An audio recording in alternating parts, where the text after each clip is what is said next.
महंगाई, बेरोजगारी और महिलाओं के मुद्दे के सहारे सत्ता में आने का सपना सिर्फ कांग्रेस ही नहीं देख रही, बल्कि समाजवादी पार्टी और बहुजन समाज पार्टी भी कुछ इन्हीं मुद्दों के सहारे सत्ता पर काबिज होने का ख्वाब बुन रही हैं।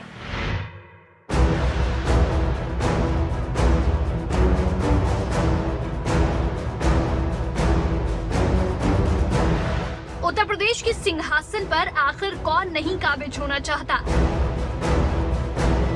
कोई अकेले दम पर सिंहासन तक का रास्ता तय कर रहा है,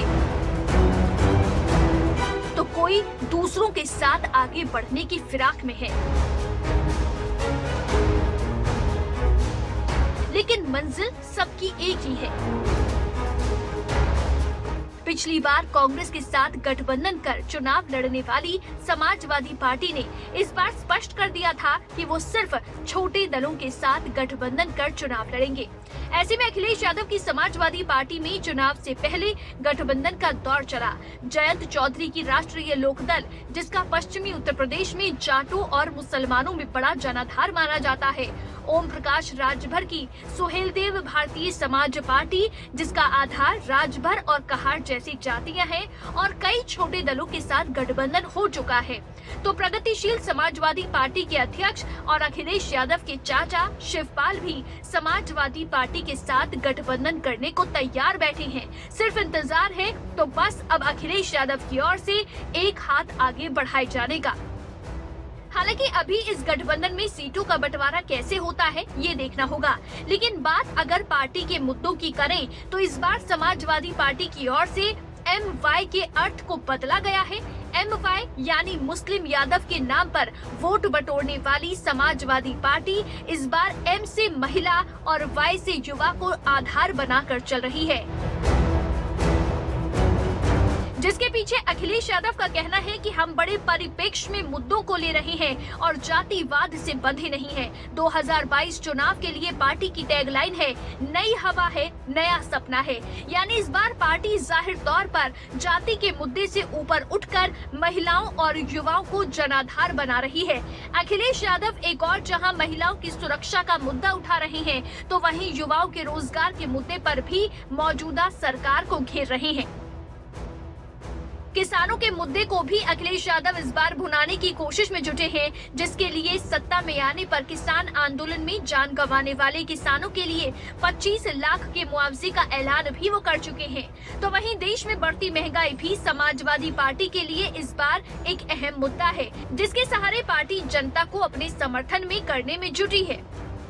जो कहते थे कि हवाई चप्पल पे चलने वाला हवाई जहाज में चलेगा, आज हवाई जहाज का तेल सस्ता और हमारे गरीबों का डीजल पेट्रोल महंगा, आज उनकी गाड़ी नहीं चल सकती, मोटरसाइकिल नहीं चल पा रही। समाजवादी पार्टी गठबंधन ने इस बार अपने एजेंडे में बदलाव किया है। MY के अर्थ को बदला है, जिसके पीछे एक बड़ी वजह AIMIM का यूपी चुनाव में उतरना है। असदुद्दीन ओवैसी की पार्टी के यूपी चुनाव में उतरने से माना जा रहा है कि इसका बड़ा असर मुस्लिम वोट बैंक पर पड़ेगा, और अगर ऐसा होता है तो फिर इससे सबसे ज्यादा नुकसान समाजवादी पार्टी को ही होगा, क्योंकि समाजवादी पार्टी हमेशा से उत्तर प्रदेश में मुस्लिम और यादव वोटरों को ही साधने का प्रयास करती रही है। ऐसे में ओवैसी की यूपी चुनाव में एंट्री अखिलेश यादव के वोट बैंक पर चोट मानी जा रही है, क्योंकि प्रदेश में ओवैसी का सबसे बड़ा मुद्दा मुस्लिम वोट बैंक को साधना ही है। अब ये इन लोगों पर है, मगर अगर ये समझेंगे कि 19% मुसलमान सिर्फ इनको वोट डालता रहेगा और वो हमारे वोटों पर, मुस्लिम वोटों पर राजनीति करेंगे, तो ऐसा नहीं हो सकेगा। वही बात बहुजन समाज पार्टी की करें तो BSP इस बार अकेले दम पर ही प्रदेश में चुनाव की हुंकार भर रही है। वहीं पार्टी की ओर से पहले ही कहा जा चुका है कि इस बार पार्टी रोजगार के मुद्दे पर ही चुनाव लड़ेगी। बात आम आदमी पार्टी की करें तो पार्टी ने फिलहाल स्पष्ट तो नहीं किया है, लेकिन मन में गठबंधन की इच्छा तो जरूर है। इसका इशारा बीते दिनों सामने आई संजय सिंह और अखिलेश यादव की वो तस्वीर कर रही है, जो सपा और आप की गठबंधन की चर्चाओं की वजह बनी।